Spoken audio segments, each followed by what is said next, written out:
Rajshahi college আয়োজিত উচ্চ মাধ্যমিক শ্রেণীর অনলাইন ক্লাসে ব্যবসায়ী গ্রুপের শিক্ষার্থীদের আজকের এই সেশনে আমন্ত্রণ জানাচ্ছি। সবাইকে স্বাগতম। আসসালামু আলাইকুম। আজকের এই সেশন পরিচালনায় রয়েছি আমি মোহাম্মদ আব্দুল সালাম, সহকারী অধ্যাপক, ব্যবস্থাপনা বিভাগ। প্রিয় শিক্ষার্থীরা, তোমরা অবগত আছো এর আগের ক্লাসে আমরা ফিন্যান্স, ব্যাংকিং ও বিমা দ্বিতীয় পত্রের সর্বশেষ অধ্যায় অর্থাৎ 14তম অধ্যায়ের শিরোনাম বিবিধ বিমা নিয়ে কথা বলছিলাম। বিবিধ বিমার গত ক্লাসে আমরা যানবাহন বিমা এবং দুর্ঘটনা বিমা নিয়ে কথা বলেছি। আজকে যে পাঠ পরিচিতি আমরা তোমাদের সামনে সাজিয়েছি তার প্রথমেই রয়েছে ডাকাতি বিমা, দ্যাট ইজ রবারি ইন্স্যুরেন্স, শস্য বিমা, ক্রপ ইন্স্যুরেন্স, বন্যা বিমা, ফ্লাড ইন্স্যুরেন্স, ভূমিকম্প বিমা, আর্থকোয়েক ইন্স্যুরেন্স, স্বাস্থ্য বিমা, হেলথ ইন্স্যুরেন্স এবং সর্বশেষ যে বিষয়টি নিয়ে কথা বলবো সেটি হলো গবাদি পশু বিমা অর্থাৎ ক্যাটেল ইন্স্যুরেন্স। তোমরা যারা আমার সাথে রয়েছে এই মুহূর্তে অনলাইনে সরাসরি, তারা পাঠ পরিচিতিতে আজকের আলোচ্য বিষয় দেখতে পাচ্ছ। প্রিয় শিক্ষার্থী, আজকের এই আলোচনা শেষে শিক্ষণ ফল হিসেবে তোমরা যা জানতে পারবে বা শিখতে পারবে সেটিকে আমরা দুটো টপিকে উল্লেখ করেছি। এর প্রথমে রয়েছে বিবিধ বিমার তালিকা করে বৈশিষ্ট্য বর্ণনা করতে পারবে, অর্থাৎ আজকের যে বিবিধ বিমার যে বিষয়গুলো আমরা আলোচনা করব তার একটি তালিকা করে তোমরা এর বৈশিষ্ট্যগুলো বর্ণনা করতে পারবে।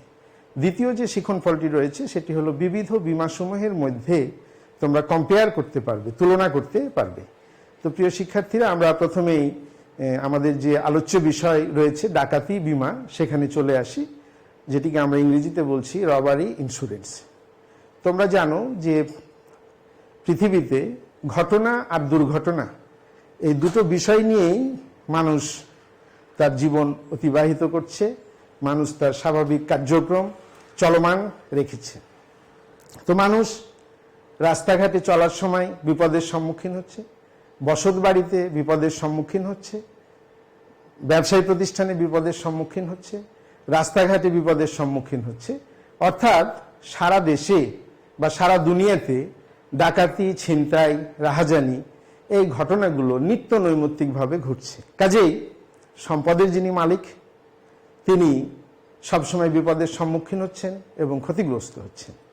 তার পরিপ্রেক্ষিতে সম্পদের মালিকগণ বীমা কোম্পানির সাথে কথা বলে সিদ্ধান্ত নিল যে এরকম কোনো বিষয়, অর্থাৎ এই যে চুরি, রাহাজানি, ছিনতাই, ডাকাতি হচ্ছে, এর বিরুদ্ধে, এর এগেনস্টে কোনো বীমা করা যায় কিনা। তারই সূত্র ধরে, তারই ধারাবাহিকতায় ডাকাতি বিমার উৎপত্তি হয়েছে।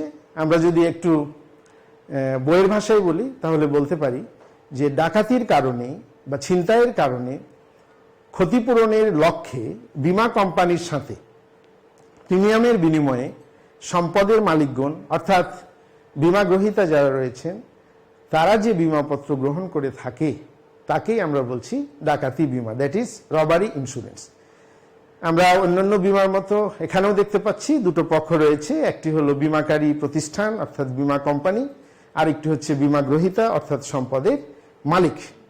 কাজেই আমরা এভাবে বলতে পারি যে ডাকাতি বিমা হলো বীমাকারী ও বীমা গ্রহীতার মধ্যে একটি চুক্তি বা এমন একটি চুক্তি যা নির্দিষ্ট প্রিমিয়াম বা সেলামির বিনিময়ে বীমাকারী কোনো ব্যক্তি বা ব্যবসায়ী প্রতিষ্ঠানের অস্থাবর সম্পত্তিতে বিদ্যমান ক্ষতির ঝুঁকি গ্রহণ করে বীমা গ্রহীতাকে নিরাপত্তা প্রদান করে। এখানে যে বিষয়টি লক্ষণীয় সেটি হলো বীমাকারী যে প্রতিষ্ঠান রয়েছে অর্থাৎ বীমা কোম্পানি রয়েছে, তারা বীমা গ্রহীতা কোনো ব্যক্তি হতে পারে বা ব্যবসায়ী প্রতিষ্ঠান হতে পারে, তার যে অস্থাবর সম্পত্তি রয়েছে সেই অস্থাবর সম্পত্তিতে যে ঝুঁকি রয়েছে, আমরা জানি যে ঝুঁকি সর্বত্র বিদ্যমান, রিস্ক ইজ এভরিহোয়ার। কাজেই বীমা গ্রহীতার এই ঝুঁকি বীমাকারী প্রতিষ্ঠান নির্দিষ্ট প্রিমিয়ামের বিনিময়ে বা সেলামির বিনিময়ে গ্রহণ করে বীমা গ্রহীতাকে যে নিরাপত্তা প্রদান করছে সেটিকেই আমরা বলছি কি ডাকাতি বিমা। প্রিয় শিক্ষার্থীরা, এ পর্যায়ে আমরা ডাকাতি বিমার ক্ষেত্রে কিছু শর্ত রয়েছে, কিছু কন্ডিশন রয়েছে বা কিছু বিষয় রয়েছে যেসব কারণে বীমা কোম্পানি বা বীমাকারী প্রতিষ্ঠান ক্ষতিপূরণ প্রদান করে না বা ক্ষতিপূরণ প্রদান করতে বাধ্য নয়। তার প্রথমে রয়েছে ক্ষতির ধরন যদি অগ্নি বা নৌ বীমার আওতায় পড়ে। আমরা নৌ বীমা নিয়ে বিস্তারিত আলোচনা করেছি। আমার সাথে অন্য আরেকজন যে প্রভাষক তোমাদের সাথে ফিনান্স ব্যাংকিং বীমা কোর্সের আলোচনা করেন, তিনি অগ্নি বীমা সম্পর্কে আলোচনা করেছেন। আমি পরবর্তী ক্লাসে অগ্নি বীমা নিয়েও কথা বলবো। আমরা এখানে বলতে চাচ্ছি 1 নম্বর পয়েন্টে বা বিষয়ে যে সকল ক্ষতির ধরন বা যে সকল ক্ষতিগুলো অগ্নি ও নৌবিমার মধ্যে পড়বে, নৌবিমার অন্তর্ভুক্ত হবে, সেসব ক্ষেত্রে ডাকাতি বীমাকারী প্রতিষ্ঠান ক্ষতিপূরণ প্রদান করবে না বা ক্ষতিপূরণ প্রদান করতে বাধ্য নয়। দ্বিতীয় যে ইস্যুটি রয়েছে সেটি হলো যে কীট পতঙ্গ বা অন্য কোনো কারণে অস্থায়ী সম্পদের যদি ক্ষতি হয়, সেক্ষেত্রেও বীমাকারী প্রতিষ্ঠান ডাকাতি বীমার ক্ষতিপূরণ প্রদান করতে বাধ্য নয় বা ক্ষতিপূরণ প্রদান করবে না। 3 নম্বর যে ইস্যুটি রয়েছে সেটি হলো যে যুদ্ধ, গৃহযুদ্ধ, সামরিক অভ্যুত্থান বা শত্রুপক্ষের আক্রমণের কারণে যদি স্বর্ণালঙ্কার ডাকাতি হয়, অর্থাৎ বাসায় যে স্বর্ণালঙ্কার রয়েছে বা স্বর্ণের জিনিসপত্র রয়েছে, সেগুলো যদি যুদ্ধের কারণে বা গৃহযুদ্ধের কারণে বা সামরিক যে অভ্যুত্থানের বিষয় রয়েছে রাষ্ট্রের ভিতরে সেনাবাহিনী কর্তৃক যে অভ্যুত্থান বা শত্রুপক্ষ যদি আক্রমণ করে এবং সেগুলো যদি চুরি হয়ে যায়, ডাকাতি হয়ে যায়, সেক্ষেত্রে বীমাকারী প্রতিষ্ঠান সেই ডাকাতি বীমার ক্ষতিপূরণ প্রদান করতে বাধ্য নয়। চতুর্থ যে ইস্যুটি রয়েছে সেটি আমরা এভাবে বলছি যে চুক্তিতে যদি উল্লেখ না থাকে, অর্থাৎ বীমাকারী এবং বীমা গ্রহীতা এই যে দুটি পক্ষ রয়েছে, এদের মধ্যে চুক্তিতে যদি উল্লেখ না থাকে, সেক্ষেত্রে বন্ড, চেক, বিনিময় বিল ইত্যাদি যদি ডাকাতি হয়, তাহলে সেসব ক্ষেত্রে বীমাকারী প্রতিষ্ঠান বা বীমাকারী কর্তৃপক্ষ ক্ষতিপূরণ প্রদান করবে না। বিষয়গুলো আমরা বন্ড, চেক এবং বিনিময় বিল, এই বিষয়গুলো আমরা ফিনান্স ব্যাংকিং বীমার যে ব্যাংকিং ও বীমার প্রথম অংশ রয়েছে ব্যাংকিং, সেখানে বিস্তারিত আলোচনা করা হয়েছে। এই বিষয়গুলো যদি চুক্তিতে উল্লেখ না থাকে, অর্থাৎ চুক্তি করার সময় যদি এই বিষয়গুলো সুস্পষ্টভাবে উল্লেখ না করা হয়, পরবর্তীতে যদি চেক হারিয়ে যায় অর্থাৎ ডাকাতি হয়ে যায়, বিনিময় বিল যদি ডাকাতি হয়ে যায়, বন্ড যদি ডাকাতি হয়ে যায়, সেক্ষেত্রে বীমাকারী প্রতিষ্ঠান ক্ষতিপূরণ প্রদান করতে বাধ্য নয়। সর্বশেষ যে ইস্যুটি রয়েছে সেটি হলো বাড়ি বা ব্যবসায়ী প্রতিষ্ঠানের নিজস্ব লোকজন যারা রয়েছে, অর্থাৎ ঘরের শত্রু বিভীষণ, নিজস্ব লোকজনের যোগ সাজসে যদি ডাকাতি হয়, এটি যদি প্রমাণিত হয়, সেক্ষেত্রে বীমাকারী কর্তৃপক্ষ ক্ষতিপূরণ প্রদান করতে বাধ্য নয়। তো আশা করি প্রিয় শিক্ষার্থীরা, ডাকাতি বীমার কোন কোন ক্ষেত্রে ক্ষতিপূরণ প্রদান করা হবে না সে বিষয়গুলো তোমরা বুঝতে পেরেছো বা অনুধাবন করতে পেরেছো। যদি এটি অনুধাবনমূলক প্রশ্ন হিসাবে আসে যে কোন কোন ক্ষেত্রে ডাকাতি বীমার ক্ষতিপূরণ প্রদান করা হবে না, ব্যাখ্যা করো বা বুঝিয়ে লেখো, সেক্ষেত্রে আমরা এ বিষয়গুলো আলোচনা করতে পারি। এ পর্যায়ে আমরা ডাকাতি বীমার কিছু বৈশিষ্ট্য রয়েছে, কিছু ফিচার্স রয়েছে, সেগুলো আমরা আলোচনা করব, যেগুলো দেখে আমরা বুঝতে পারবো বা অনুধাবন করতে পারবো যে না, এটি ডাকাতি বীমা বা এটি ডাকাতি বীমার অন্তর্ভুক্ত বিষয়। যেমন প্রথমেই রয়েছে যে অস্থাবর সম্পত্তির মূল্যের উপর ডাকাতি বীমার প্রিমিয়াম নির্ভর করে, অর্থাৎ বীমাকারী কর্তৃপক্ষ বীমা গ্রহীতার কাছ থেকে কি রেটে বা কি পরিমাণ হারে প্রিমিয়াম নিবে সেটি ডিপেন্ড করছে অস্থায়ী সম্পত্তির মূল্যের উপর, অর্থাৎ সম্পত্তির ভ্যালুয়েশনের উপর। এটি অন্যতম একটি উল্লেখযোগ্য বৈশিষ্ট্য। দ্বিতীয় যে বিষয়টি রয়েছে যে স্থাবর সম্পত্তির উপর ডাকাতি বীমা করা হয় না, বরং অস্থাবর সম্পত্তি যেগুলো রয়েছে সেটির উপর ডাকাতি বীমা করা হয়। এই বিষয়টি আমাদের মাথায় রাখতে হবে। 3 নম্বর যে ইস্যুটি রয়েছে বা বৈশিষ্ট্যটি রয়েছে সেটি আমরা এর আগের আলোচনায় বলেছি, আবারও বলছি যে ক্ষতির ধরন যদি অগ্নি বা নৌ বীমার মধ্যে পড়ে বা নৌ বীমার আওতায় আসে, তাহলে ক্ষতিপূরণ করা হয় না, অর্থাৎ বীমাকারী কর্তৃপক্ষ ক্ষতিপূরণ প্রদান করে না বা ক্ষতিপূরণ প্রদানে বাধ্য নয়। এটিও ডাকাতি বীমার একটি অন্যতম বৈশিষ্ট্য। চতুর্থ যে বিষয়টি রয়েছে যে ডাকাতি বীমায় 4 ধরনের বিমাপত্র ইস্যু করা হয়। সেই বিমাপত্রগুলো কি কি ধরনের আছে সেগুলো আমরা পরবর্তীতে দেখব। প্রিয় শিক্ষার্থীরা, ডাকাতি বিমার আরও যে বৈশিষ্ট্যগুলো রয়েছে এর মধ্যে পঞ্চম যে বৈশিষ্ট্য রয়েছে সেটি আমরা এর আগেও বলেছি, আবারও বলে নিচ্ছি, যে ব্যবসায়ী প্রতিষ্ঠানের অথবা বাড়ির নিজস্ব লোকজন যারা রয়েছে এসব লোকজনের যোগ সাজসে যদি ডাকাতি হয়, ডাকাতির সাথে যদি নিজস্ব প্রতিষ্ঠানের লোক জড়িত থাকে, নিজস্ব বাড়ির লোক যদি ইনভলভ থাকে, সেক্ষেত্রে বিমাকারী প্রতিষ্ঠান বা বিমা কোম্পানি ক্ষতিপূরণ প্রদান করে না বা ক্ষতিপূরণ প্রদানে বাধ্য নয়।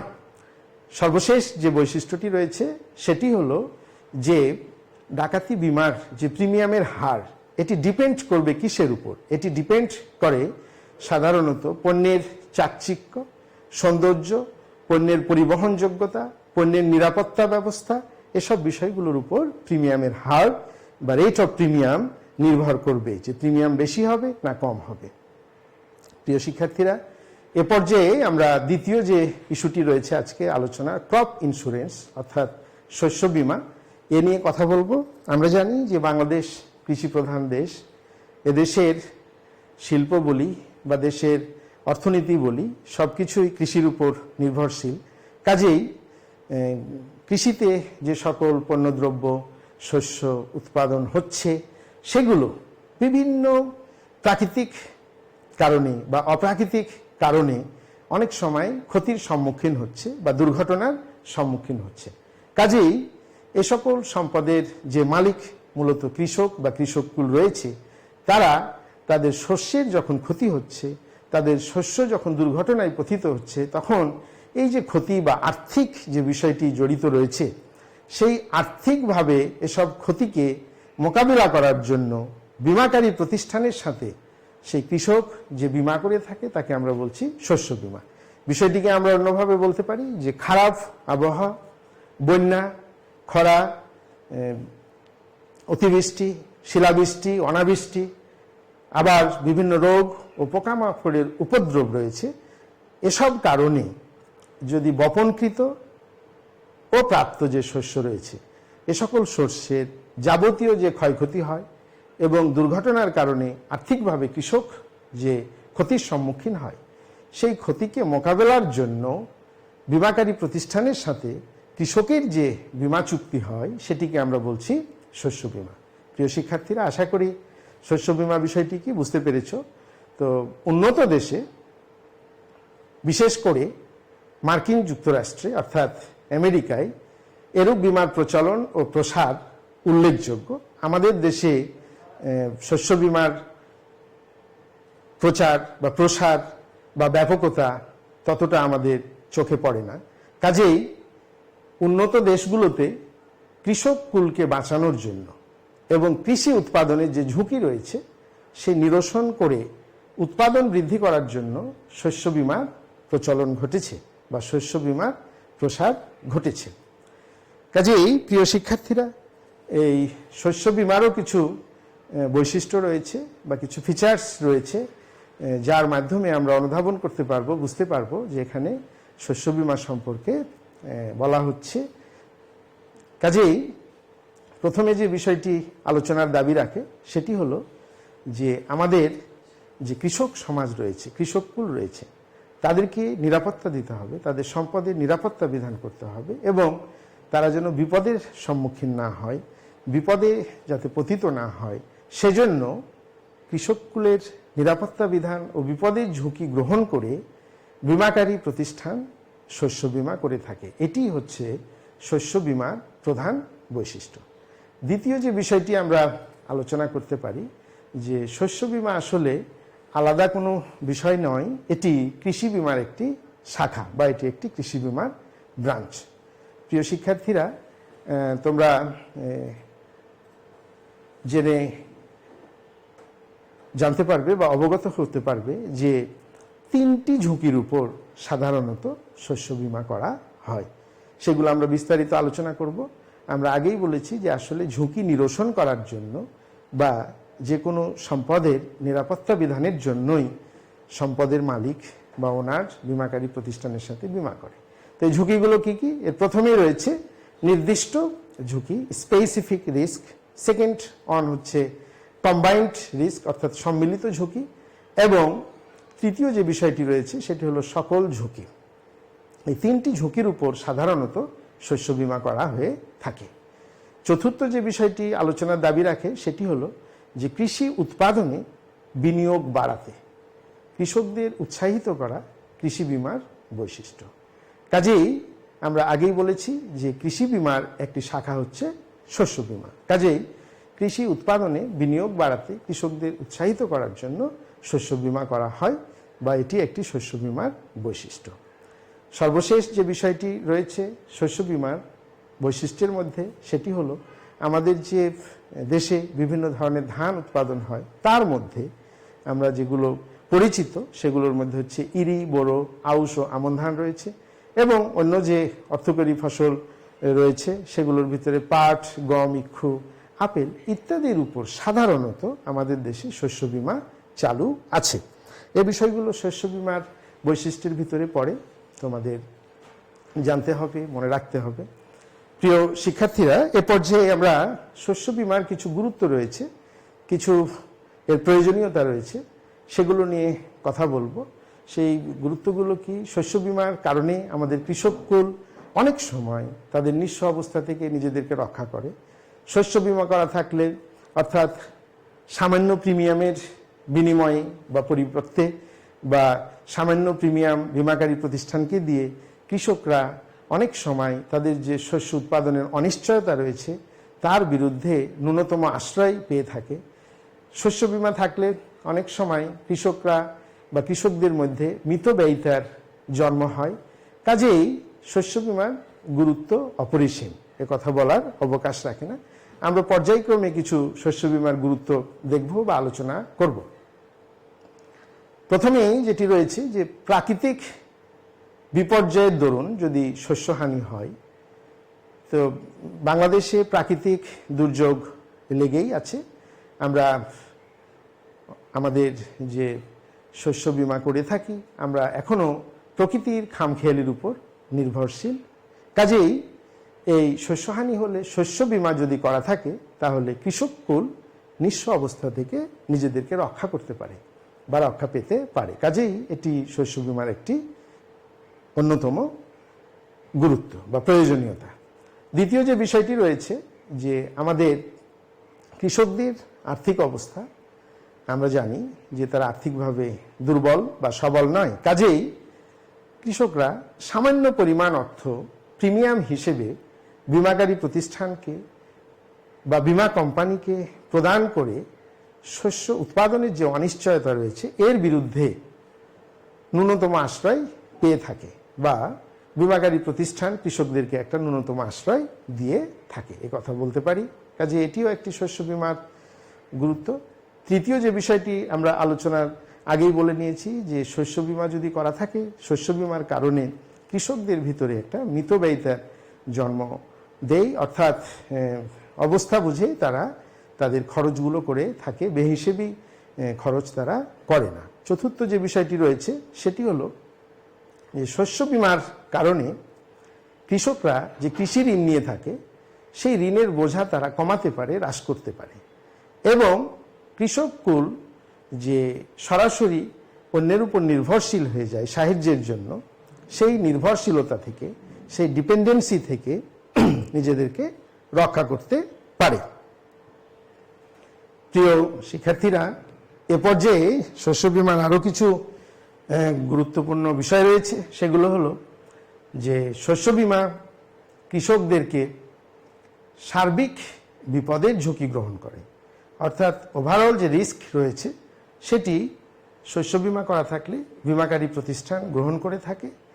এই গ্রহণের ফলে কৃষি উৎপাদন বৃদ্ধি পায় এবং কৃষকরা প্রচুর পরিমাণে খাদ্যদ্রব্য বা পণ্যদ্রব্য উৎপাদন করে দেশকে খাদ্যে স্বনির্ভরতা অর্জনে প্রধান ভূমিকা পালনে সাহায্য করে থাকে। কাজেই এদিক থেকে বলবো আমরা যে শস্য বীমার গুরুত্ব অপরিসীম।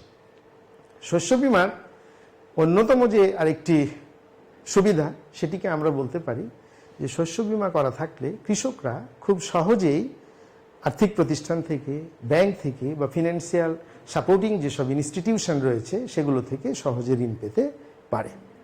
শস্য বিমার বদলতে বা শস্য বিমার কারণে কৃষকরা আয়ের ক্ষেত্রে তাদের যে ইনকাম লেভেল রয়েছে সেখানে স্থিতিশীলতা আনয়ন করতে পারে বা স্থিতিশীলতা লাভ করতে পারে।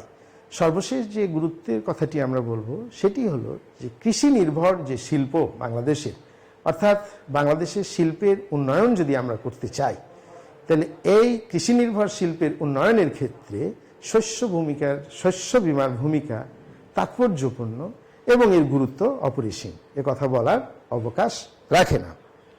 প্রিয় শিক্ষার্থীরা, আমরা শস্য বিমার গুরুত্বের মধ্যে যেসব ঝুঁকির কথা বলেছি সেখানে আমরা 3টি ঝুঁকির কথা বলেছিলাম, অর্থাৎ উৎপাদনের ক্ষেত্রে, শস্যকে উৎপাদনের ক্ষেত্রে, কৃষি উৎপাদনের ক্ষেত্রে নানান ধরনের ঝুঁকি রয়েছে। এসব ঝুঁকি থেকে কৃষককে নিরসন করার জন্য বিভিন্ন ধরনের শস্য বিমা বা বিমাপত্রের প্রচলন ঘটেছে।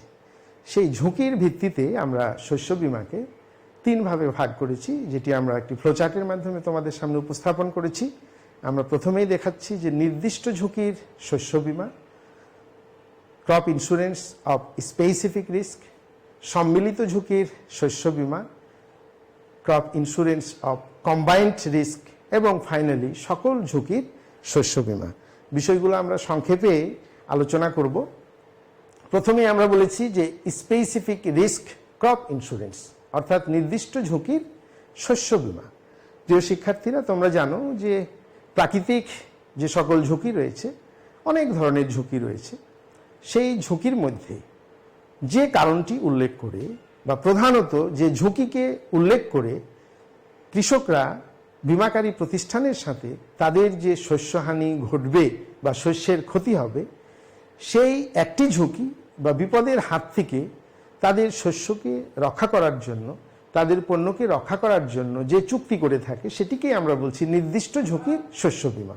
অর্থাৎ এই বিমার ভিতরে প্রাকৃতিক যে ঝুঁকিগুলো রয়েছে তার একটি স্পেসিফিক ঝুঁকিকে উল্লেখ করে কৃষকরা বিমাকারী প্রতিষ্ঠানের সাথে বিমা করে থাকে। দ্বিতীয় যে বিষয়টি রয়েছে সেটি হলো যে সম্মিলিত ঝুঁকির শস্য বিমা, কম্বাইন্ড রিস্ক। তোমরা নাম দেখে অনুধাবন করতে পারছো, বুঝতে পারছো যে এরূপ বিমার ক্ষেত্রে আমরা বলতে পারি যে 2 বা ততোধিক সুনির্দিষ্ট ঝুঁকিকে যদি একক বিমাপত্রের আওতায় নিয়ে এসে আনয়ন করে বা একক বিমাপত্রের অন্তর্ভুক্ত করে শস্য বিমাপত্র গ্রহণ করা হয় তাহলে সেটিকে আমরা বলবো যে সম্মিলিত ঝুঁকির শস্য বিমা, অর্থাৎ কম্বাইন্ড রিস্ক ক্রপ ইন্স্যুরেন্স। তৃতীয় যে ঝুঁকির কথাটি আমরা বলেছি সেটি হলো যে crop insurance of all risk, অর্থাৎ সকল ঝুঁকির শস্য বিমা। প্রিয় শিক্ষার্থীরা, নাম দেখে তোমরা অনুধাবন করতে পারবে, খুব সহজেই বুঝতে পারবে বিষয়টি এরকম যে শস্য উৎপাদনের সাথে জড়িত যত ধরনের ঝুঁকি রয়েছে, অর্থাৎ যাবতীয় ঝুঁকির জন্য, সকল প্রকার ঝুঁকির জন্য যে বিমাপত্র বিমাকারী প্রতিষ্ঠান কৃষককে অর্থাৎ বিমাগ্রহীতাকে প্রদান করে অথবা বিমাকারী ও বিমাগ্রহীতার মধ্যে চুক্তি সম্পাদিত হয় সেটিকে বলছি আমরা যে সকল ঝুঁকির শস্য বিমা। এরূপ বিমা ব্যবস্থায় মনে রাখবে তোমরা যে এরূপ বিমা ব্যবস্থায় শস্য, কৃষিকাজে ব্যবহৃত যে গবাদি পশু রয়েছে বা পশু রয়েছে, কৃষকের পুঁজি ও কৃষিজাত যন্ত্রপাতি ইত্যাদি সকল ধরনের আইটেমগুলোর সাথে যে ঝুঁকি রয়েছে সকল ধরনের বিপদের ঝুঁকি অন্তর্ভুক্ত থাকে। বিধায় এটিকে আমরা সকল ঝুঁকির শস্য বিমা বলে থাকি।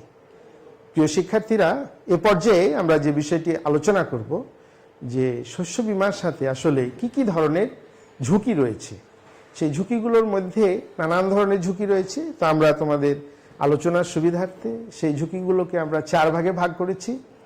এর প্রথমে রয়েছে প্রাকৃতিক ঝুঁকি, দ্যাট ইজ ন্যাচারাল হ্যাজার্ড।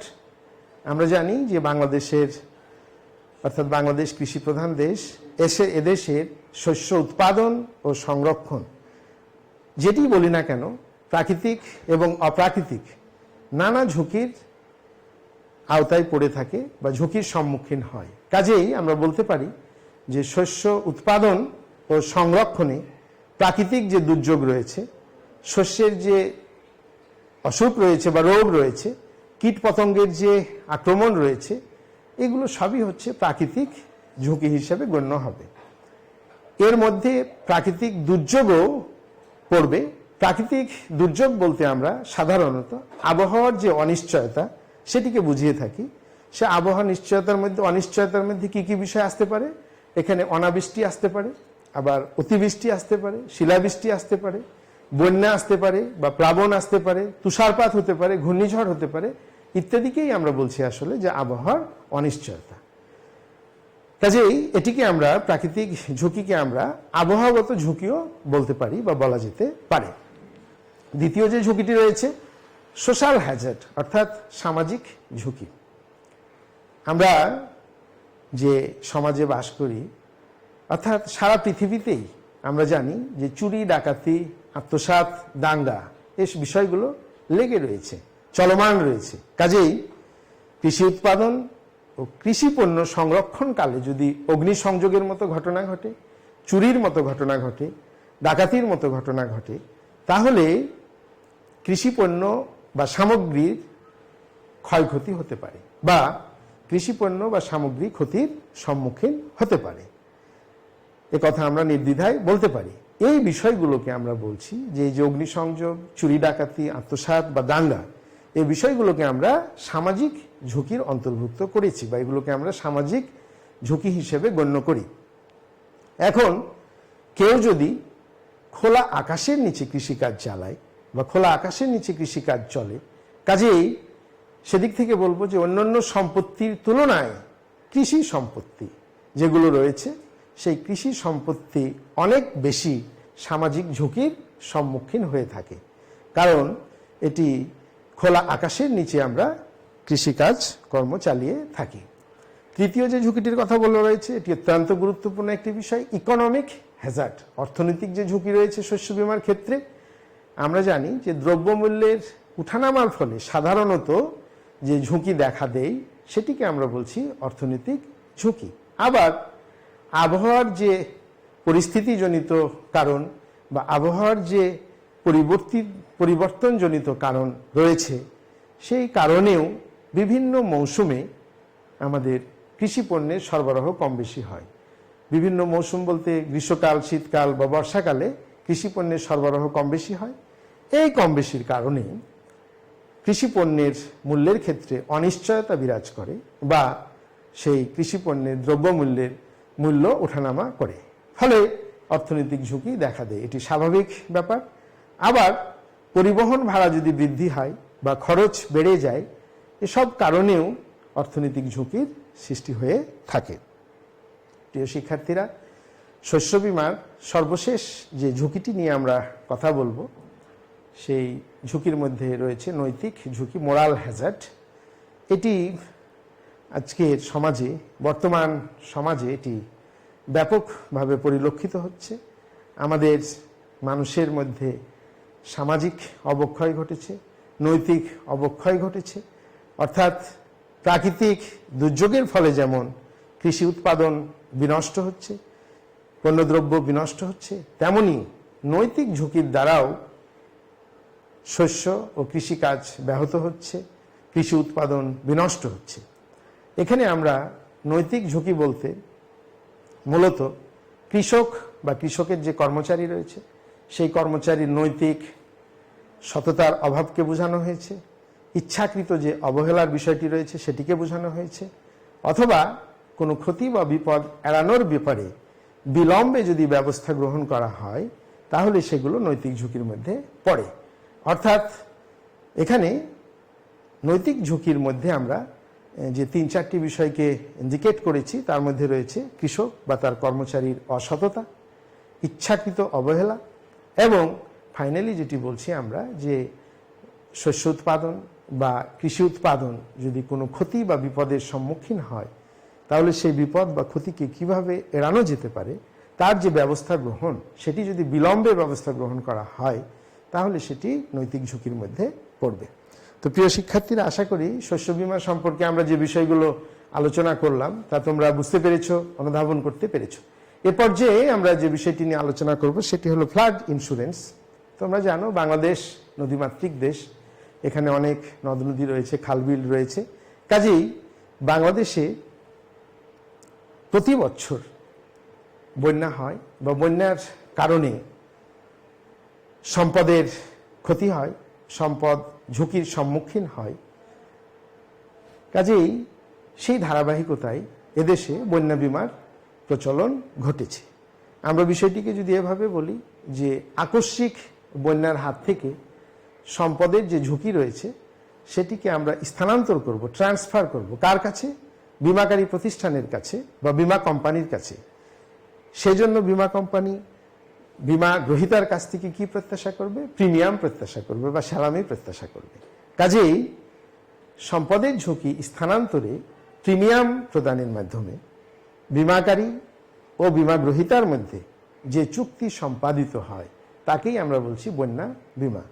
তোমরা জানো যে বাংলাদেশে 1988 সালে যে ব্যাপক বন্যা হয়েছিল, সে বন্যায় 64টি জেলার ভিতরে, বাংলাদেশের 64টি জেলার মধ্যে 58টি জেলা বন্যায় প্লাবিত হয়েছিল। কাজেই এই যে আকস্মিক বন্যা আমাদের দেশে ঘটে থাকে, এবছরও বিভিন্ন জায়গায় বন্যা তোমরা দেখে থাকবে রেডিও, টেলিভিশন বা পেপার পত্রিকায়।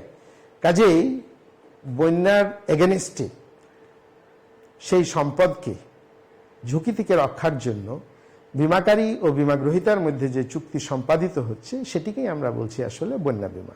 তবে বন্যা বিমার ক্ষেত্রে কিছু শর্ত আমাদের মেনে চলতে হবে, বা বিমা গ্রহীতা ও বিমাকারী প্রতিষ্ঠান কিছু শর্তের বিনিময়ে এখানে সম্পদের বন্যা বিমা করে থাকে। সেই শর্তগুলোর মধ্যে কি? প্রথমেই বলা হচ্ছে যে বন্যা বিমার ক্ষেত্রে যে বিষয়টি গুরুত্বপূর্ণ সেটি হলো যে বিমা মূল্য কোনো ক্রমেই 5 লক্ষ টাকার অধিক হবে না। দ্বিতীয় যে বিষয়টি বলা হচ্ছে শর্তটি, সেটি হলো বিমা চুক্তি দীর্ঘমেয়াদী হয়, অর্থাৎ বন্যা বিমার ক্ষেত্রে স্বল্পমেয়াদী বা মধ্যমেয়াদী কোনো বিমা চুক্তি হয় না, এটি অবশ্যই দীর্ঘমেয়াদী হতে হবে। তৃতীয় যে শর্তটি রয়েছে সেটি হলো যে উন্মুক্ত স্থানে বিমাযোগ্য পণ্য ক্ষতিগ্রস্ত হলে, অর্থাৎ খোলা জায়গায়, খোলা আকাশের নিচে যদি পণ্য রাখা হয় এবং সেই পণ্যের যদি ক্ষতিগ্রস্ত হয় বা সেই পণ্য যদি ক্ষতির সম্মুখীন হয়, তাহলে তার ক্ষতিপূরণ বিমা কোম্পানি বা বিমাকারী প্রতিষ্ঠান করে না। এটি একটি অন্যতম শর্ত। চতুর্থ যে শর্তটি রয়েছে সেটি হলো যে অগ্নি বিমার যে সাধারণ শর্তাবলী রয়েছে, অগ্নি বিমার যে জেনারেল কন্ডিশনস রয়েছে, সেগুলো সবই বন্যা বিমার ক্ষেত্রে প্রযোজ্য। পঞ্চম যে শর্তটি রয়েছে সেটি হলো সরাসরি বন্যায় ক্ষতিগ্রস্ত হতে পারে এমন সম্পদের মূল্য ধরে বিমা প্রিমিয়াম নির্ধারিত হবে। অর্থাৎ বিমাকারী প্রতিষ্ঠান যখন বিমা গ্রহীতার সাথে প্রিমিয়াম নির্ধারণ করবে, তখন প্রিমিয়ামটা কেমন হবে? বেশি হবে না কম হবে না মিডিয়াম হবে? সেটি যে সম্পদের বিমা করা হবে সেই সম্পদের মূল্য ধরে বিমা প্রিমিয়াম নির্ধারিত হবে। প্রিয় শিক্ষার্থীরা, এই পর্যায়ে আমরা ফ্লাড ইন্স্যুরেন্সের কয়েকটি বৈশিষ্ট্য নিয়ে কথা বলবো, যেগুলো আমরা কন্ডিশনের মধ্যে দেখেছি বা কন্ডিশনের সাথে দু একটা মিলেও যেতে পারে। প্রথমেই রয়েছে যে বন্যা বিমা সাধারণ বিমার অন্তর্ভুক্ত একটা বিশেষ বিমা ব্যবস্থা, অর্থাৎ বন্যা বিমাকে আমরা সাধারণ বিমার একটি শাখা বা ব্রাঞ্চ বলতে পারি। বন্যা বিমা কখনোই দীর্ঘমেয়াদী হবে না, বন্যা বিমা স্বল্পমেয়াদী হবে, অথবা বন্যা বিমা স্বল্পমেয়াদী বা মধ্যমেয়াদী হবে না, এটি অবশ্যই দীর্ঘমেয়াদী হতে হবে। শর্তে আমরা উল্লেখ করেছি একটি শর্ত, সেটি আমরা বৈশিষ্ট্যের ভিতরেও দেখতে পাচ্ছি যে ওপেন জায়গায় বা খোলামেলা জায়গায় যদি পণ্য রাখা হয় বা আকাশের নিচে যদি আমরা পণ্য রেখে দিই, তাহলে সেটি বন্যা বিমার আওতায় পড়বে না, বা এর জন্য যদি পণ্যদ্রব্য ক্ষতি হয়, ক্ষতির সম্মুখীন হয়, সেক্ষেত্রে বিমাকারী প্রতিষ্ঠান ক্ষতিপূরণ প্রদান করবে না। এটিও বন্যা বিমার একটি বৈশিষ্ট্য। অগ্নি বিমার যে সকল শর্তাবলী রয়েছে, অগ্নি বিমার যে সাধারণ শর্তাবলী রয়েছে, সেগুলো বন্যা বিমার ক্ষেত্রে প্রযোজ্য হবে। আবার সরাসরি বন্যায় ক্ষতিগ্রস্ত হতে পারে যে সকল পণ্যদ্রব্য বা শস্য বা সম্পদ, যেটিকেই বলি না কেন, তার মূল্য ধরে তাকে ভ্যালুয়েশন করে বিমা প্রিমিয়াম নির্ধারিত হবে। চুক্তি মোতাবেক বন্যা দ্বারা পণ্য ক্ষতিগ্রস্ত হলে বিমাকারী ক্ষতিপূরণ প্রদান করবে। আর চুক্তিতে যদি উল্লেখ না থাকে এমন বিষয়ের পণ্যের বা সম্পদের যদি বিমা করা হয় কিন্তু চুক্তিতে সে বিষয়টি নিয়ে উল্লেখ নেই, তাহলে সেক্ষেত্রে বিমাকারী প্রতিষ্ঠান কোনো ক্ষতিপূরণ প্রদান করবে না। প্রিয় শিক্ষার্থীরা, এ পর্যায়ে আমরা যে বিষয়টি নিয়ে আলোচনা করব সেটি হলো যে ভূমিকম্প বিমা, আর্থকোয়েক ইন্স্যুরেন্স। আমরা জানি যে আগ্নেয়গিরির অগ্ন্যুৎপাত অথবা পৃথিবীর যে দিন দিন পরিবর্তন হচ্ছে, তাপমাত্রার যে পরিবর্তন হচ্ছে, আবহাওয়ার যে পরিবর্তন হচ্ছে, এই বিভিন্ন বিষয়ের কারণে মাঝে মাঝেই ভূমিকম্প হয়ে থাকে, আর্থকোয়েক হয়ে থাকে। তো ভূমিকম্প হলে আমাদের সম্পদের ব্যাপক ক্ষতি হয়, শস্যের ব্যাপক শস্যহানি ঘটে থাকে, জানমালের ক্ষতি হয়, বাড়িঘর, অফিস, আদালত সব কিছুই ক্ষতি হতে পারে। কাজেই এই যে সম্পদের ক্ষতি হচ্ছে বা ব্যাপক যে ক্ষতি সংঘটিত হয়, সেই ক্ষতি থেকে রক্ষা পাওয়ার জন্য প্রিমিয়ামের বিনিময়ে বিমা গ্রহীতা যদি বিমাকারীর সাথে চুক্তি সম্পাদন করে, অর্থাৎ ভূমিকম্পের ফলে যে সকল ক্ষতি সংঘটিত হতে পারে সেই ক্ষয়ক্ষতি থেকে বা ক্ষতি সাধন হতে ক্ষতিপূরণ পাওয়ার জন্য বিমাকারীর সাথে বিমা গ্রহীতার যে চুক্তি হয় তাকেই আমরা বলছি ভূমিকম্প বিমা বা আর্থকোয়েক ইন্স্যুরেন্স। ভূমিকম্প বিমার কিছু ফিচার্স রয়েছে, ক্যারেক্টারিস্টিক্স রয়েছে, যার ভিত্তিতে আমরা বলতে পারবো যে না, এটি শস্য বিমা বা যানবাহন বিমা বা স্বাস্থ্য বিমা থেকে আলাদা, এটি ভূমিকম্প বিমা। সে বৈশিষ্ট্যগুলো কি? এর প্রথমেই রয়েছে যে সাধারণ যে অগ্নিবীমা হয় আমাদের, সেই অগ্নিবীমা অপেক্ষা ভূমিকম্প বিমায় অধিক ক্ষতিপূরণ প্রযোজ্য হবে না। ক্ষতিপূরণ সাধারণ অগ্নিবীমার থেকে বেশি হওয়ার কোনো সুযোগ নেই। ভূমিকম্প বিমার ক্ষেত্রে অগ্নিবীমার যাবতীয় শর্তাবলী প্রযোজ্য। আমরা এর আগে যে বিমা নিয়ে কথা বললাম সেখানেও দেখলাম যে বন্যা বিমার ক্ষেত্রেও আমরা দেখলাম যে অগ্নিবীমার বিষয়টি আসছিল, সাধারণ বিমার বিষয়গুলো এসেছিল। এখানে আমরা দেখতে পাচ্ছি যে ভূমিকম্প বিমার ক্ষেত্রে বলা হচ্ছে যে এটি অগ্নিবীমার যাবতীয় শর্তাবলী এখানে প্রযোজ্য হবে। আবার সাধারণ অগ্নিবীমার যে ক্ষয়ক্ষতির নিয়ম রয়েছে, সেই ক্ষয়ক্ষতির নিয়মগুলোর সাথে ভূমিকম্পের দ্বারা যদি ক্ষয়ক্ষতি হয়, তাহলে ভূমিকম্পের দ্বারা ক্ষয়ক্ষতি হলে সেই ক্ষয়ক্ষতি সাধারণ অগ্নিবীমার ক্ষয়ক্ষতির নিয়মের অধীন বলে বিবেচ্য হবে বা অধীনে থাকবে। চতুর্থ যে বিষয়টি এখানে আলোচনার দাবি রাখে সেটি হলো যে ভূমিকম্পের দ্বারা সংঘটিত ক্ষতির ঝুঁকি সাধারণ অগ্নিকাণ্ডে সংঘটিত ঝুঁকির সমান, এর অধিক হওয়ার কোনো সুযোগ নেই বা অধিক ক্ষতিপূরণের প্রযোজ্যের যে বিষয়টি রয়েছে সেটিও এখানে প্রযোজ্য হবে না। প্রিয় শিক্ষার্থীরা, এ পর্যায়ে আমরা হেলথ ইন্স্যুরেন্স নিয়ে কথা বলবো, স্বাস্থ্য বিমা। হেলথ ইন্স্যুরেন্স উন্নত দেশে যতটা প্রচলিত রয়েছে বা এর প্রচলন রয়েছে, আমাদের দেশে সেভাবে এর প্রচলন ততটা আমাদের চোখে পড়ে না বা দৃশ্যমান হয় না। কারণ মানুষ বিভিন্ন অসুখে পতিত হচ্ছে, কিন্তু বর্তমান বৈজ্ঞানিক এই সময়ে, অর্থাৎ বিজ্ঞানের জয়যাত্রার কারণে, বৈজ্ঞানিক জয়যাত্রার কারণে মানুষ এখন অনেক দুরারোগ্য ব্যাধিকে অস্ত্রোপচারের মাধ্যমে সফলভাবে চিকিৎসা করতে সক্ষম হচ্ছে। কাজেই এই যে সক্ষমতা, এই সক্ষমতার বিষয়টি সকল শ্রেণী পেশার মানুষ এনজয় করতে পারে না। সেদিক থেকে যদি আমরা বিবেচনা করি তাহলে স্বাস্থ্য বীমার সুযোগ সুবিধা সমাজের আপামর জনসাধারণ সবাই আমরা ভোগ করতে পারি না।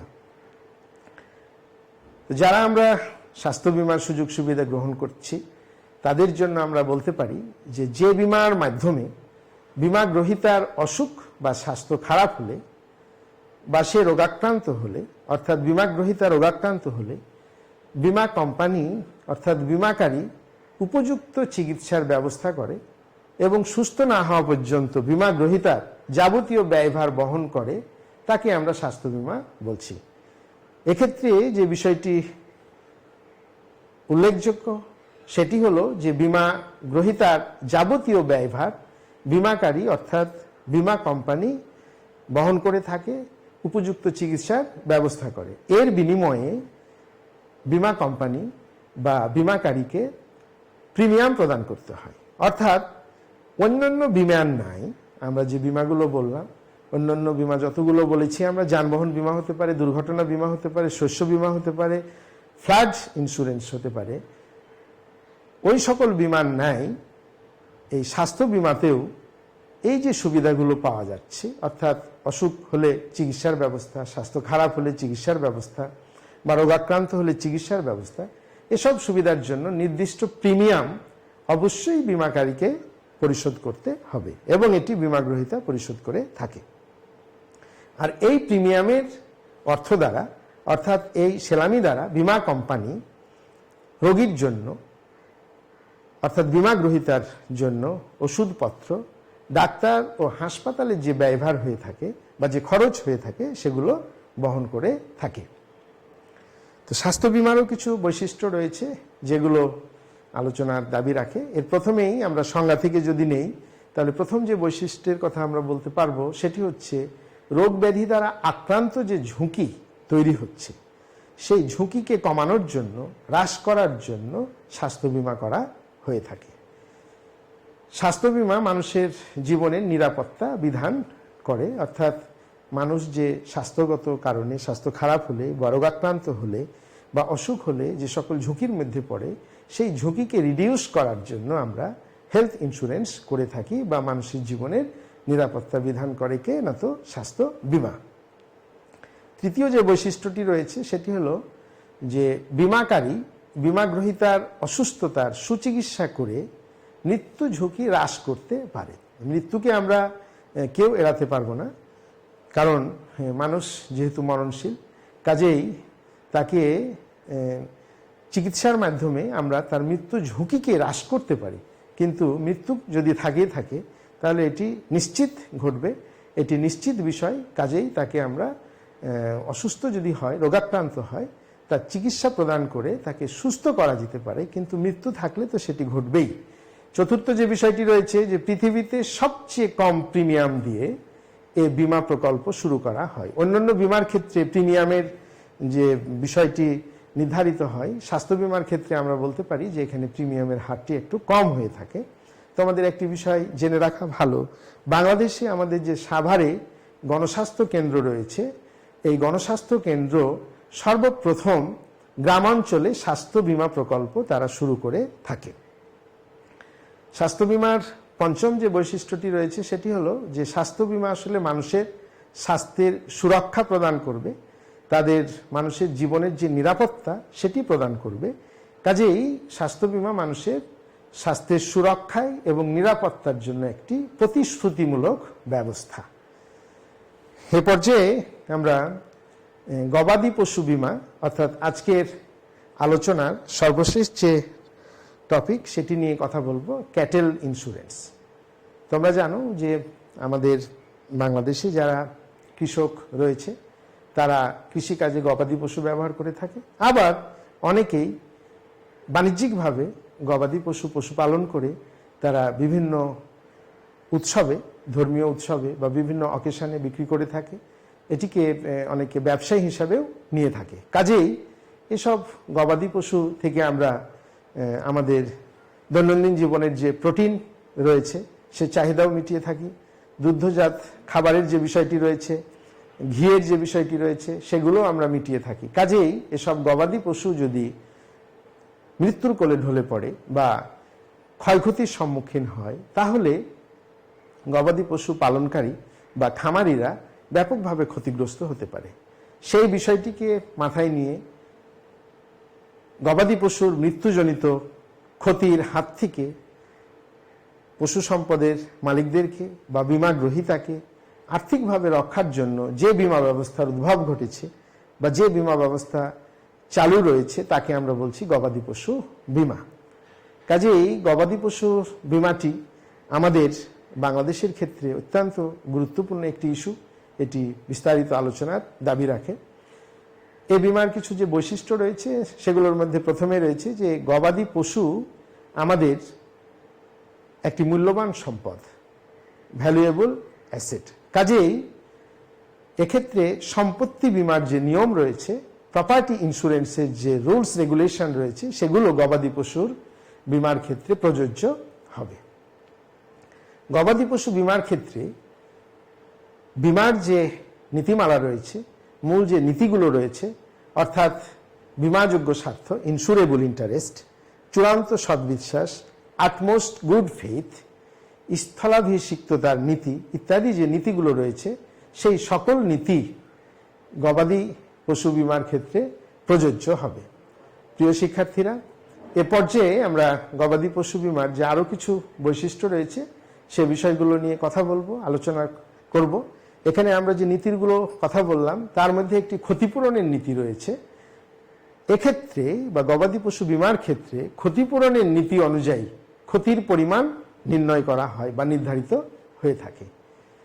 বীমাপত্রে যে বিষয়গুলোর উল্লেখ থাকে, অর্থাৎ কোন রোগে বা দুর্ঘটনায় গবাদি পশু মৃত্যু হলে বা দুর্ঘটনার শিকার হলে বীমাগ্রহীতা ক্ষতিপূরণ পাবে, সেটি অবশ্যই বীমাপত্রে উল্লেখ থাকতে হবে।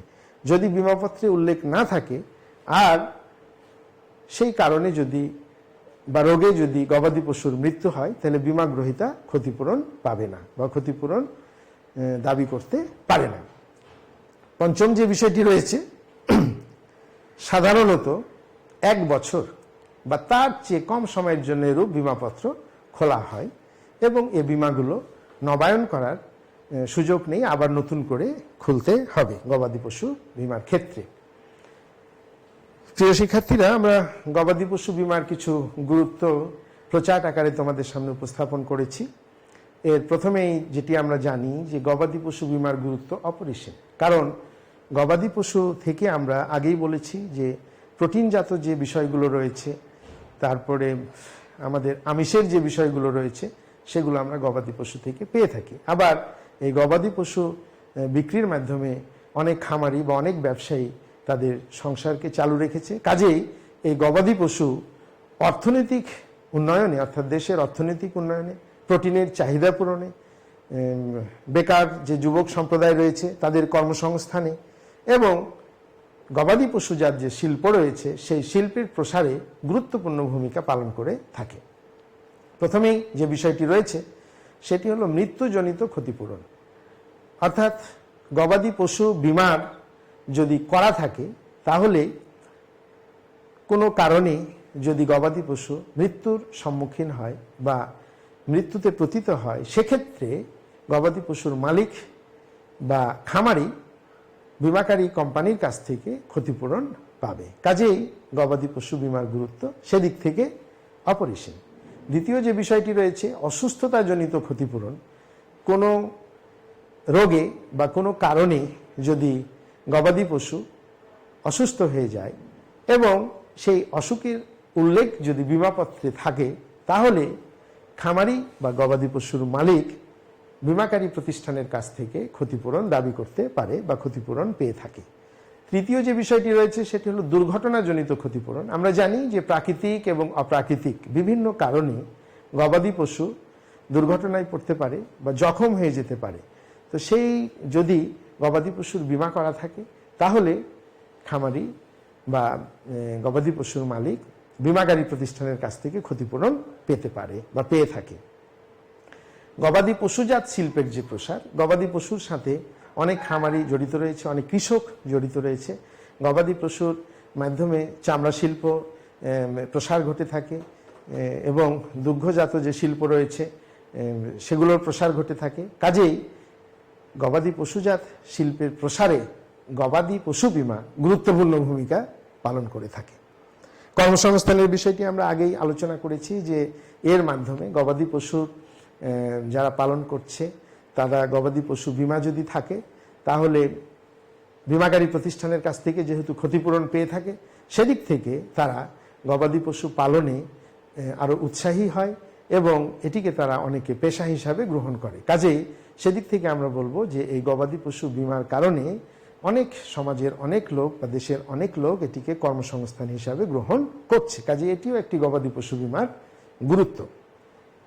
মূলধন গঠন ও বিনিয়োগ বৃদ্ধির কথা বলা হয়েছে। গবাদি পশু বীমা করার কারণে বীমাকারী যে প্রতিষ্ঠান রয়েছে বা বীমা কোম্পানি রয়েছে তারা বীমা গ্রহীতার কাছ থেকে যে প্রিমিয়াম পেয়ে থাকে সেই প্রিমিয়ামগুলো তারা অন্য ব্যবসায়ে বা ব্যবসায়ী বাণিজ্যে মূলধন হিসেবে এটিকে বিনিয়োগ করে থাকে বা এটির মাধ্যমে রাষ্ট্র বা সমাজ বা দেশ তার মূলধন গঠন করে। কাজে এদিক থেকে বলবো যে গবাদি পশু বীমা কারণে সমাজে নতুন নতুন মূলধন গঠন হচ্ছে এবং সেই মূলধন বিনিয়োগ করে দেশের অবস্থা, সমাজের অবস্থা পরিবর্তিত হচ্ছে। কাজেই গবাদি পশু বীমার গুরুত্ব এদিক থেকে অপরিসীম, এটি বলার অবকাশ রাখে না।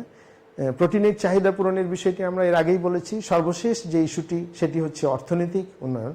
গবাদি পশু বীমার কারণে যখন গবাদি পশুজাত শিল্পের প্রসার হবে, যখন সমাজের লোকজনের কর্মসংস্থানের বিষয়টি প্রসার ঘটবে, নির্ধারিত হবে, গবাদি পশু বীমার কারণে যখন নতুন নতুন মূলধন গঠন হবে এবং সেই মূলধন বিনিয়োগ করা হবে, এই সকল কারণে অর্থনৈতিক উন্নয়ন ত্বরান্বিত হবে, একথা বলার আর অবকাশ রাখে না। কাজেই গবাদি পশু বীমার গুরুত্ব অপরিসীম, একথা আমরা নির্দ্বিধায় বলতে পারি।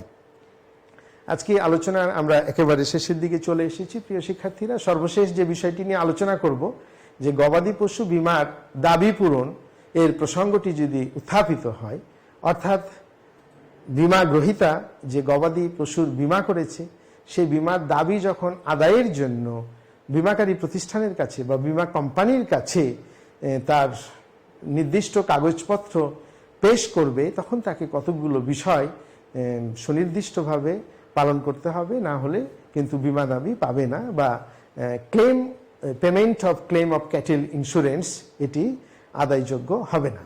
তো আমরা এখানে আলোচনা করতে পারি এভাবে যে পশুটি মারা যাবে, অর্থাৎ যে গবাদি পশুটি মারা যাবে, সেটি মৃত্যুর নির্দিষ্ট সময়ের পর, নির্দিষ্ট সময়টি বলা হচ্ছে সাধারণত 15 দিন, এর মধ্যে বীমা গ্রহীতাকে বেশ কিছু কাগজপত্র নিয়ে বীমাকারীর নিকট পেশ করতে হবে। সেই কাগজপত্রগুলো কি? কাগজপত্রগুলোর প্রথমে রয়েছে দাবি ফর্ম, অর্থাৎ বীমাকারী প্রতিষ্ঠান কর্তৃক যে প্রেসক্রাইবড দাবি ফর্ম রয়েছে, ক্লেম ফর্ম রয়েছে, সেই ফর্ম ফিল আপ করে বীমাকারী প্রতিষ্ঠানের কাছে জমা দিতে হবে। দ্বিতীয় যে বিষয়টি রয়েছে মৃত্যু প্রমাণের সার্টিফিকেট, অর্থাৎ পশুটি যে মারা গেছে এটি নিশ্চিত করে এর প্রমাণস্বরূপ একটি সার্টিফিকেট ওই দাবি ফর্মের সাথে বীমাকারীর নিকট পেশ করতে হবে। 3 নম্বর যে বিষয়টি রয়েছে শনাক্তকরণ সার্টিফিকেটও এখানে সংযুক্ত করে দিতে হবে। চতুর্থ যে বিষয়টি রয়েছে বা কাগজপত্র রয়েছে সেটি হলো বয়স প্রমাণের সার্টিফিকেট, অর্থাৎ পশুটি যে মারা গেছে তার বয়স কত ছিল তার সার্টিফিকেটও দাবি ফর্মের সাথে দিতে হবে। বাজার মূল্য সার্টিফিকেট দিতে হবে, অর্থাৎ গবাদি পশুটি মারা যাওয়ার সময় বাজারে এটির দাম কত ছিল, এর মূল্য কত ছিল, সেই বাজার মূল্য সার্টিফিকেট দাবি ফর্মের সাথে দিতে হবে। ডাক্তারের সার্টিফিকেট দিতে হবে। এখানে ডাক্তার বলতে আমরা পশু ডাক্তারকে বুঝিয়েছি, অর্থাৎ পশু ডাক্তার নিশ্চিত করবেন যে হ্যাঁ পশুটি মারা গেছে, কাজেই তিনিও একটি সার্টিফিকেট দিবেন যেটি কিনা বীমাকারীর নিকট দাবি ফর্মের সাথে দিতে হবে। 7 নম্বর যে কাগজটি দিতে হবে সেটি হচ্ছে কি বীমাপত্রের বিবরণ দিতে হবে, অর্থাৎ কোন কারণে বা কোন অসুখের কারণে সেই পশুটির বীমা করা হয়েছিল সেটি যে বীমাপত্রে স্পেসিফিকভাবে উল্লেখ আছে সেই বিবরণ সহ ওই ফর্মটিও দাবি ফর্মের সাথে দিতে হবে। সর্বশেষ বীমা গ্রহীতা যে প্রিমিয়াম প্রদান করেছেন বীমাকারী প্রতিষ্ঠানের কাছে সেই প্রিমিয়াম প্রদানের যে রসিদ রয়েছে, রিসিট রয়েছে, সেটি দাবি ফর্মের সাথে জমা দিতে হবে। এই সকল প্রকার কাগজপত্র পাওয়ার পর বীমাকারী প্রতিষ্ঠানের দাবি বিভাগ যদি মনে করে যে সবকিছু ঠিক আছে, তারা যদি সন্তুষ্ট হয়, তাহলেই শুধু গবাদি পশু বীমার দাবি তারা পূরণ করবে। এ বিষয়গুলো তারা নিশ্চিত না হয়ে দাবি পূরণ করবে না। প্রিয় শিক্ষার্থীরা, আজকের আলোচনার উপর ভিত্তি করে তোমাদের বাসায় পাঠের জন্য আমরা হোমওয়ার্ক হিসাবে 3টি ছোট প্রশ্ন রেখেছি, অনুধাবনমূলক প্রশ্ন, তোমরা বাসায় অধ্যয়ন করবে। প্রথমেই রয়েছে যে বীমা গ্রহীতাকে কেন প্রিমিয়াম প্রদান করতে হয় বুঝিয়ে লেখো বা বলো। 2 নম্বর যে বিষয়টি আমরা দিয়েছি সেটি হলো স্বাস্থ্য বীমা কিভাবে মানসিক স্বস্তি দেয় বুঝিয়ে লেখো। তৃতীয় যে বিষয়টি আছে, প্রশ্নটি রয়েছে, সেটি হলো গৃহপালিত পশুর ক্ষতিপূরণের জন্য কোন ধরনের বীমা করা হয় বুঝিয়ে লেখো। তো প্রিয় শিক্ষার্থীরা, তোমরা সবাই সুস্থ থাকবে, ভালো থাকবে, এই আশাবাদ রেখে আজকের মতো এখানেই শেষ করছি। আল্লাহ হাফেজ।